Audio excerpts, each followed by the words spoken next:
Le mbony voko tsy tembeny fahirazagny agnombe amiagnondry amiosay. I am fotoa hinanake zao fa tsy misy raha hoany satria tsy misy ranon'oragna. Io zany ty baky zahay malagasy tandroy atoky io agnombe io agnondry io oseo. Izay ty fiaigna zahay atoy io hinanake zao. Raketa mena avao ty raha hany ay. Ny rano ty maha olombelogno ny olombelogno.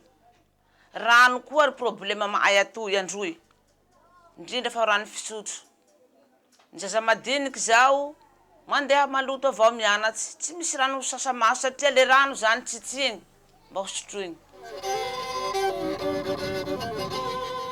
Tamy voaloha raketa gasy tamy tany toy etoy.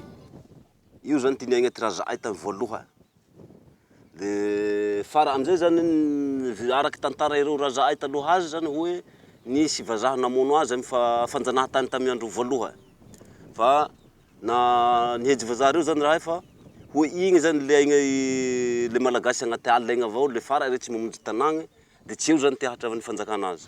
Fa raha vao tafara tao amizay de nandefasa ireo biby ka nifanomezay ireo agnarao biby io zany hoe pozy zao. Ka raha vao nandrapaky le raketa gasy pozy io de maty, tsy misy. Zahay anaky tafara zany fa tsy nahitaky azy. De fara amizay, raha tafara toy nisy vazaha ka nitondra hoe raketa mena rety. Ka ty raketa mena rety zany tsy fanta aiza hoe tena agnara raketa mena zay fa noho ty mahamena azy de nataay reo raketa mena. Ka le niavy Soamagnitsy vazaha zao de hoe ty natao ty ity ty raketa ty amboleo areo fa solondio. Le atay ay reo ho nizavatsy soa zany rahay le nambolegny.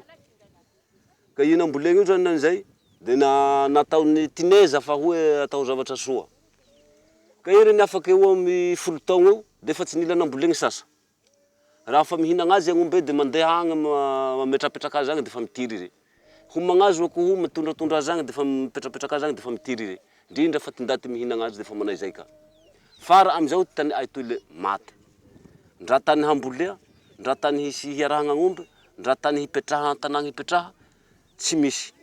Satria raha ao tena mandripaky tany. Ka raha ohatsy ny azo nataony ereo manampahaizana agny, aleo eo nitady avy ereo hevitsy fa fara ay zahay hisikizo tamy fahataloha ka.